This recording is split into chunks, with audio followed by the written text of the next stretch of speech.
En manchette aujourd'hui, les élections fédérales, c'est terminé. Place aux élections municipales. Bonjour à tous et bienvenue à votre bulletin d'information sur les ondes de CTRB, votre télévision locale et régionale, aujourd'hui le 22 septembre. Donc, on débute par une petite nouvelle quand même importante. La municipalité de Lanoraie nous annonce, elle est bien heureuse de nous annoncer, la fin d'un avis d'ébullition de l'eau potable pour l'ensemble des résidences desservies par l'aqueduc municipal. Donc, cependant, en raison du bris de ce matin, les résidents des 75, 79 et 83 de la rue Caillé sont moins chanceux. Ils doivent encore faire bouillir leur eau 1 minute avant de la consommer par prévention. Les citoyens sont avisés lors de la levée complète de cet avis. Élections municipales. Donc, les élections fédérales sont maintenant derrière nous. On parle désormais d'élections municipales. Faisons un petit tour d'horizon des candidats et candidates qui ont déjà dévoilé leur intention au niveau de la MRC de Dautré. Tout d'abord, Berthierville. Suzanne Nantel se représente comme candidate à la mairie. Denis Darvaux, conseiller actuel, se représente donc dans le district 1. Claude Frappier dans le district 2 et Sylvain Destrempe dans le district 4. C'est les 4 personnes qui ont jusqu'ici déposé leur candidature officiellement. Pour Lanoraie, nous savons qu'il y aura 2 équipes en liste. 2 équipes qui se présentent à cette élection, l'équipe Villeneuve et le parti La Voix des Lanorois. Pour les candidats à la mairie, il y a Serge Lemieux, le parti La Voix des Lanorois, et André Villeneuve pour l'équipe Villeneuve. Dans l'équipe Villeneuve, Lynne Clermont se présente dans le district 1, Martin Lavallée dans le district 2, Marie-Ève Mondor dans le 3, Georges Bonnet dans le district 4, Lucie Ouellette dans le 5 et Martin Gagnon dans le district 6. Pour le parti La Voix des Lanorois, Nathalie Martin se présente dans le district 1, Jean-Marc Dubé dans le 2, Nancy Damionas dans le 3, François Boisjoli dans le district 4, Jean-François Gagné dans le district 5 et José Castonguay dans le district 6. Du côté de Saint-Ignace de Loyola, le maire actuel Jean-Luc Barthe se représente comme candidat à la mairie. Notons aussi que Roy Grégoire se représente dans le district numéro 1. Même chose pour Pierre-Luc Guertin qui se représente dans le numéro 2 et de Daniel Valois qui se représente dans le district numéro 4. C'est les candidats officiellement inscrits pour le moment. Du côté de la visitation de l'île du Pas, il y aura de la compétition du côté de cette municipalité puisqu'une nouvelle équipe a été dévoilée, soit l'équipe Yvon Poirier, celui qui se présente à la mairie, donc comme candidat à la mairie de cette municipalité. Si on passe rapidement aux autres candidates à la mairie dans la MRC de Dautré, les voici. À la Valtrie, Christian Goulet, qui est le maire sortant. À Ville-Saint-Gabriel, Gaétan Gravel, qui est aussi maire sortant. Même chose à Saint-Cuthbert, on parle de Richard Bellumeur. À Saint-Félix-de-Valois, Audrey Boisjoli. Et à Saint-Cléophas de Brandon, Audrey Sénécal. Pour l'instant, ce sont ceux et celles qui sont inscrits de façon officielle sur la liste des candidats en vue de la prochaine campagne électorale municipale. Plus tôt aujourd'hui, en conférence de presse, avait lieu le bilan annuel des directeurs de la protection de la jeunesse. On écoute une vidéo à ce sujet. Bienvenue à la conférence de presse du 18e bilan des directrices et des directeurs de la protection de la jeunesse. Les enfants, c'est notre priorité.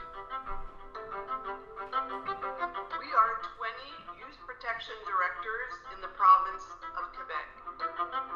Nous veillons à l'application de la loi sur la protection de la jeunesse et de la loi sur le système de justice pénale pour les adolescents, chacun dans notre région.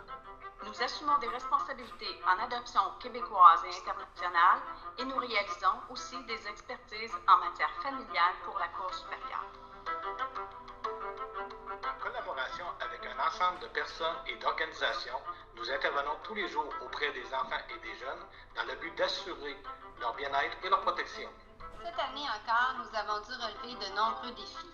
La pandémie a mis en évidence plus que jamais que la protection des enfants, c'est l'affaire de tous. C'est agir avec bienveillance, resserrer les rangs autour d'eux, garder les yeux et le cœur ouverts, les aider, les écouter et les accompagner. C'est accepter leur diversité, qu'elle soit culturelle, sexuelle ou de genre. Et c'est favoriser l'inclusion et le respect de chaque personne. C'est faire preuve de disponibilité, de sensibilité, d'empathie, tant envers les enfants que leurs parents. C'est répondre rapidement à leurs besoins d'aide et leur offrir une diversité de services. Eknamagnichik udehinak grek aragnichik. Entognichik grga ewichagnichik. Ashit eidi wawijagnichik. C'est reconnaître et saluer la contribution essentielle de ceux et celles qui se dévouent au quotidien avec cœur au bien-être et à l'avenir des enfants. Au fil des ans, les signalements ne cessent d'augmenter, ce qui signifie qu'un nombre grandissant d'enfants vivent dans des situations difficiles et une certaine détresse. These children are with us every day. They are in our families and they are around us. Cette année, en moyenne, 323 situations d'enfants nous ont été signalées chaque jour. Dans 41% de ces situations, la sécurité et le développement de l'enfant a été jugé compromis et ont nécessité un suivi de la part du DPJ. Les enfants mis en cause étaient victimes soit d'abandon, de négligence, de mauvais traitements psychologiques, d'abus physiques ou sexuels. Certains présentaient des troubles de comportement sérieux. Les adolescents ayant commis un délit sont aussi au cœur de nos préoccupations. L'année dernière, plusieurs jeunes ont bénéficié de nos services de réadaptation et de soutien afin de prévenir la récidive. Enfin, nous saluons la nomination de Mme Catherine Lemay au titre de directrice nationale de la protection de la jeunesse. Cette nomination ouvre la porte à une collaboration qui nous permet d'entrevoir l'avenir avec optimisme. Madame Lemay, à vous le mot de la fin. Les enfants sont sans contredit la priorité des DPJ et de tous les intervenants qui œuvrent auprès d'eux au quotidien. Pour ma part, je travaille dans le secteur de la protection de la jeunesse depuis plus de 30 ans. Et à titre de directrice nationale de la protection de la jeunesse, mon engagement envers eux est entier. Nous devons unir nos forces et nos actions et faire en sorte que notre engagement profond se traduise en gestes concrets pour maintenir les enfants en haut de la liste de nos priorités. Les adultes qui les entourent, les enfants en ont besoin au quotidien. Que ce soit les parents, les beaux-parents, l'ensemble de la famille, les voisins, les amis, tous les professionnels qui les entourent, les dirigeants, les politiciens, ils ont besoin de chacun d'entre nous. Demain, nous vous présenterons les données plus spécifiques à la région de Lanaudière. Allons maintenant à la pause.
Aujourd'hui, 22 septembre, les anniversaires.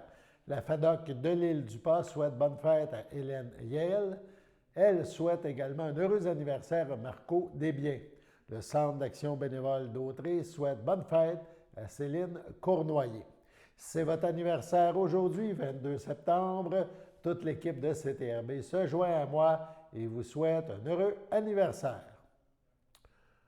Nous vous mentionnons vendredi, on vous a mentionné ça le vendredi dernier, que le duo Baudry et Prudhomme sera en spectacle au Café culturel de la Chasse-Galerie à Lavaltrie le 23 septembre prochain.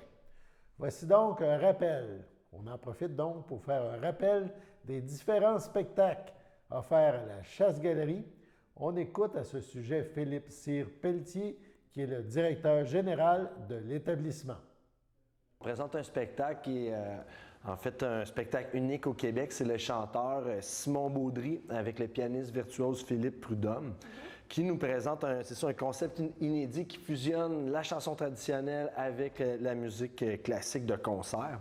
Et puis, c'est une belle histoire, je trouve, parce que le pianiste a tout d'abord contacté Simon Baudry pour lui demander de faire cette collaboration. Simon Baudry, c'est le chanteur du groupe Le Vent du Nord. Alors, il est très occupé. Puis au début, il était un peu sceptique par rapport à ça, mais il s'est dit, si cet artiste-là, maintes fois primé, me pose la question, me le propose, ben, c'est intéressant quand même. Puis je serais un peu fou de ne pas essayer, tu sais. Fait que c'est ça qu'ils ont fait.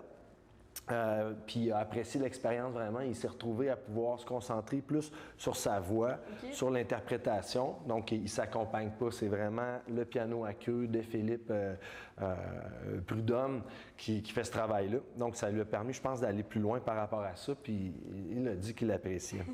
Donc, ils ont vraiment bien relevé le défi de présenter ça, de créer un pont entre les deux, puis en conservant l'intégrité de chaque style. C'est vraiment là le défi entre le traditionnel et le classique. Alors, sur ce spectacle-là, sur l'album, en fait, qui ont sorti, on retrouve des textes de Gilles Vigneault, Jean-Claude Mirandette, Léo Ferré aussi. Fait que c'est vraiment un rendez-vous, je pense, pour les passionnés de musique et les amoureux des mots aussi. OK, parfait. Donc, on va regarder un extrait, justement, de ce duo-là. Super.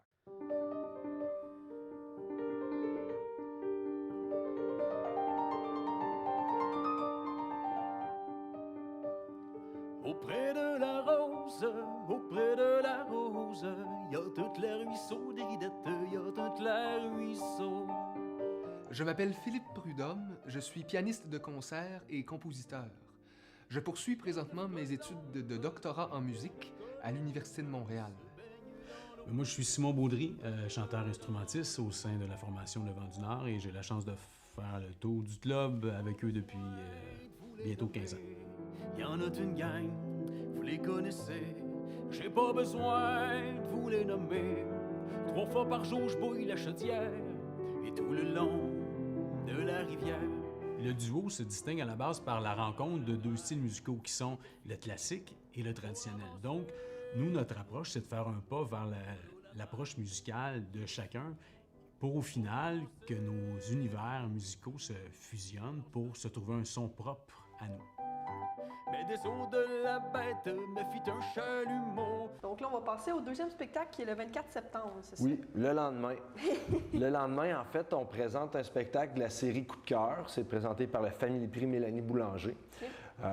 Puis c'est un concept de découverte d'artistes émergents, en fait. Donc, on a commencé à faire depuis quelques mois maintenant des plateaux doubles. Donc, chaque artiste est invité à faire 60 minutes. C'est pas une première partie puis une tête d'affiche, c'est vraiment les deux au même pied d'égalité, sur le même piédestal, si on veut. Alors, cette soirée-là, on va présenter l'artiste Laurent Sanne et l'artiste Lumière. Laurent Sanne, elle a fait partie de la très solide cohorte des Francouvertes de 2016 avec les louanges Lydia Kepinski. Puis, elle a 26 ans aujourd'hui. Les gens qui aiment Claude Pelgag pourraient retrouver, je pense, leur compte avec Laurent Sanne.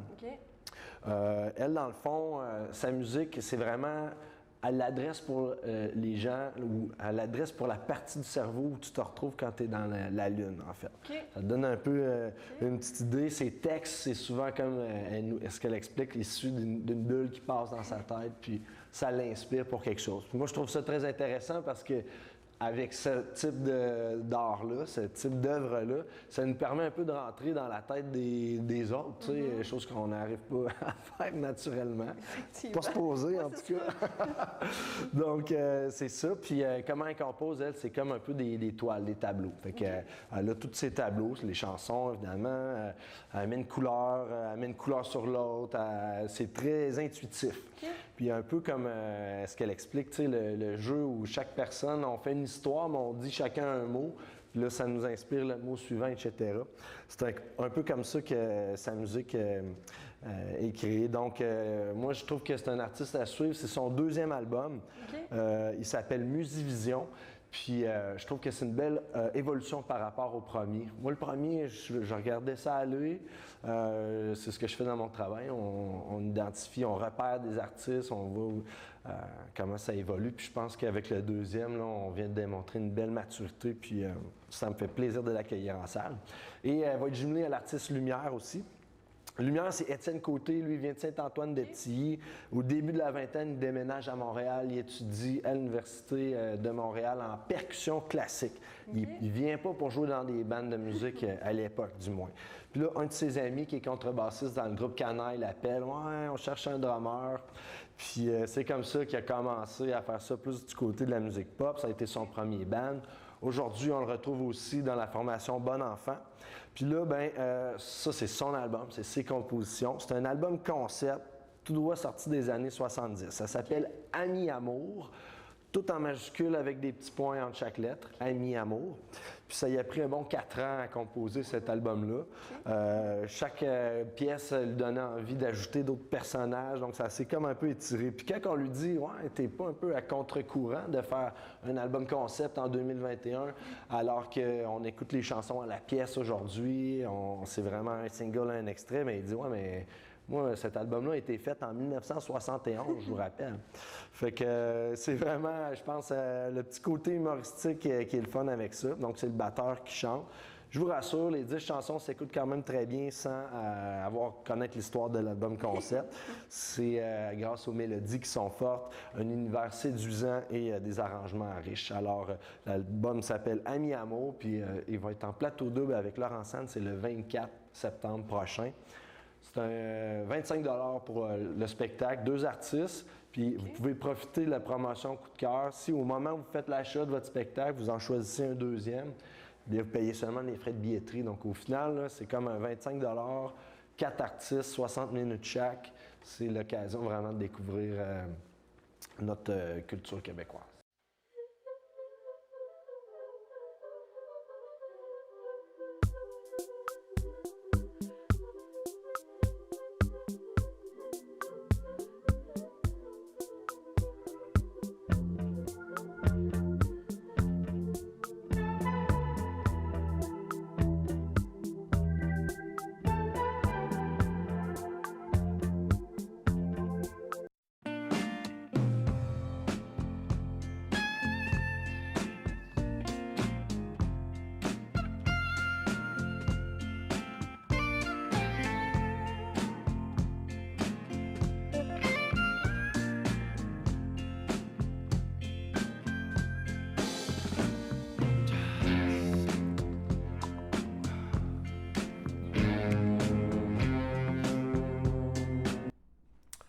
On passe maintenant au bilan de l'opération nationale concertée qui s'appelait Distraction 2021 de la Sûreté du Québec.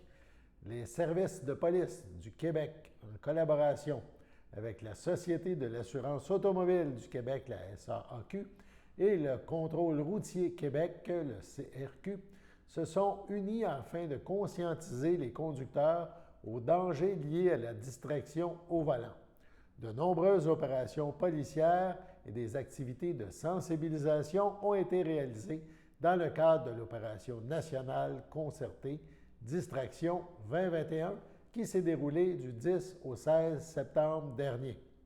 En plus de diffuser des messages de prévention sur les réseaux sociaux par l'entremise de divers médias, les services policiers ont réalisé plus de 2500 opérations et délivré plus de 1900 constats, 1900 donc, constats d'infraction pour l'utilisation d'un appareil électronique portatif ou d'un écran d'affichage au volant.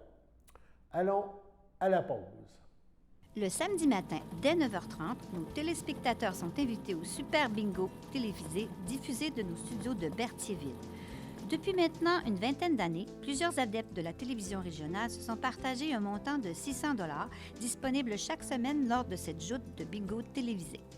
Un animateur et 3 bénévoles se succèdent à la caméra dans le but de vous faire passer une petite heure agréable et payante le samedi matin. On peut se procurer les cartes de jeu chez les dépositaires autorisés participants, c'est-à-dire à Berthierville, le dépanneur Formule 1 rue Gilles Villeneuve, le marché IGA Extra sur la rue Gabriel-Brissette, le marché Métro rue Notre-Dame, la pharmacie Proxime rue Frontenac, le garage Pétroté sur la rue Gilles Villeneuve et à Saint-Ignace de Loyola, le marché Aldo rang Saint-Michel, le dépanneur Le Magasin Esso sur le chemin de la Traverse. C'est un rendez-vous tous les samedis matins à 9h30 sur les ondes de CTRB, votre télévision régionale et communautaire.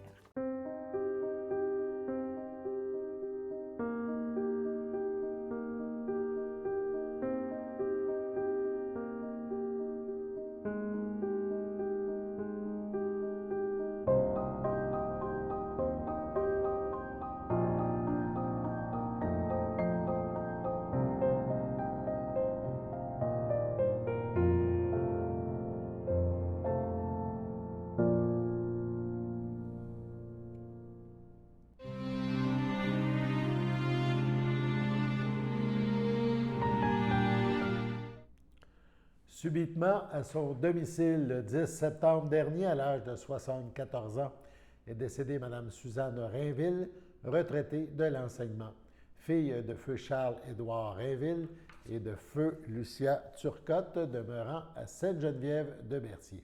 Elle laisse dans le deuil son frère et sa sœur, Jacques Rainville et Marcel Rainville, feu Bernard Saint-Jean, sa nièce et ses neveux, Michel Saint-Jean, Martin Geoffroy, leurs enfants Guillaume, Mathieu et Marjorie, Robert Saint-Jean, Lynne Marchand, leurs enfants Juliette et Alexis, Patrick Lefebvre, Sophie Léger, leurs enfants Vincent, Magali, Hugo et Audrey, Christian Lefebvre, Christine Pagé, leurs enfants Antoine, Mathéo et Arthur, ainsi que plusieurs autres parents et amis. Veuillez compenser l'envoi de fleurs par un don à l'Association québécoise de la douleur chronique arthrose. La famille accueillera parents et amis en l'église Sainte-Geneviève-de-Berthier le samedi 16 octobre dès 13h. Suivra les funérailles à 14h30.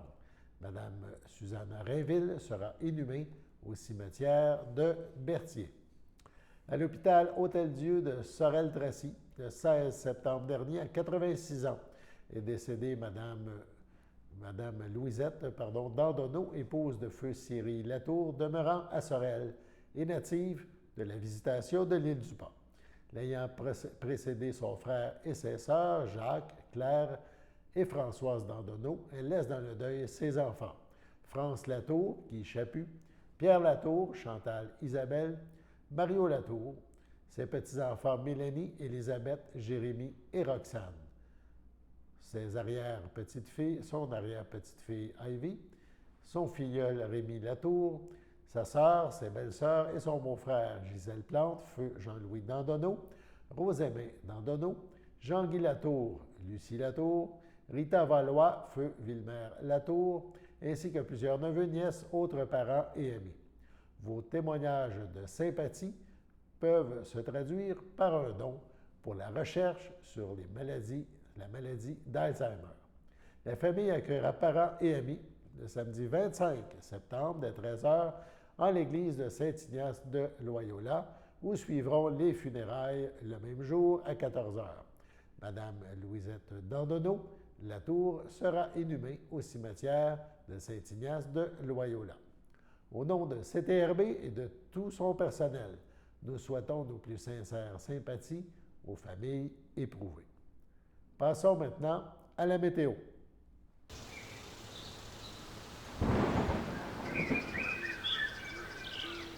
Donc, bonjour à toutes et à tous, ici Chloé Lemont pour la météo. Donc, ce soir, c'est nuageux avec averses et température de 21, température ressentie de 23 avec des probabilités de pluie de moins de 1 mm et c'est 40 de probabilité de pluie. Si on passe à cette nuit, donc encore une fois nuageux avec averses, température de 19, température ressentie de 20 et c'est encore une fois à peu près 1 mm de pluie et c'est 60 de probabilité de pluie. Si on passe à demain, donc jeudi matin, c'est nuageux avec averses, température de 20, température ressentie de 22, donc 40 de probabilité de pluie avec encore une fois moins de 1 mm. Pour jeudi après-midi, on tombe à plutôt nuageux, donc température de 25, température ressentie de 31. Oui, vous avez bien compris, 31 la température ressentie demain. Et demain soir, nuageux avec éclaircies, température de 22, température ressentie de 25. Donc, c'était complet pour votre météo. Merci.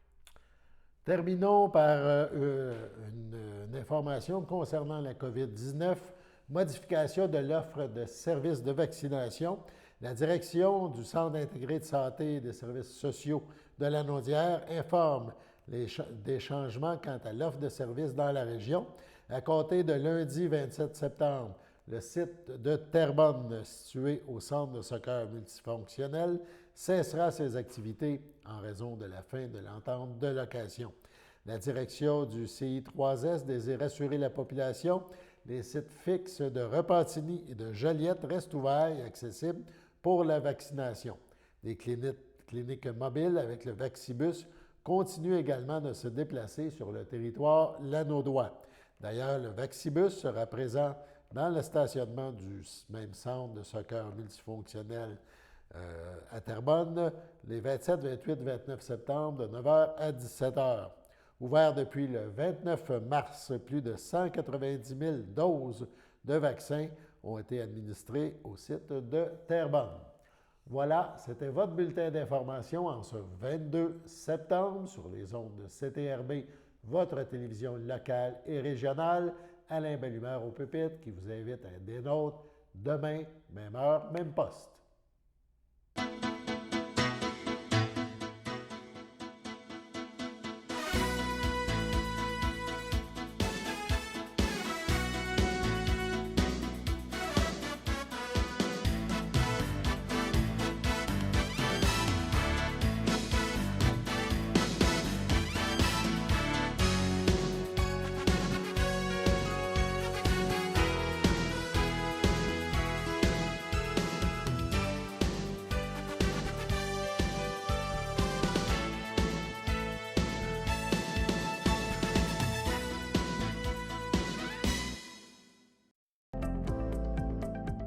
Les télévisions communautaires autonomes du Québec, ce sont les télévisions les plus importantes parce qu'elles sont proches de la communauté. On veut encourager des gens qui parlent de ce qui nous intéresse, mais aussi qui participent au développement local. Mais c'est fini le temps là, où on allait lire une affaire qui a été écrite avant hier au bout du monde. Non! Tu veux savoir ce qui se passe chez vous? Bien, ma télé préférée, c'est la télé autonome communautaire. C'est ici que ça se passe.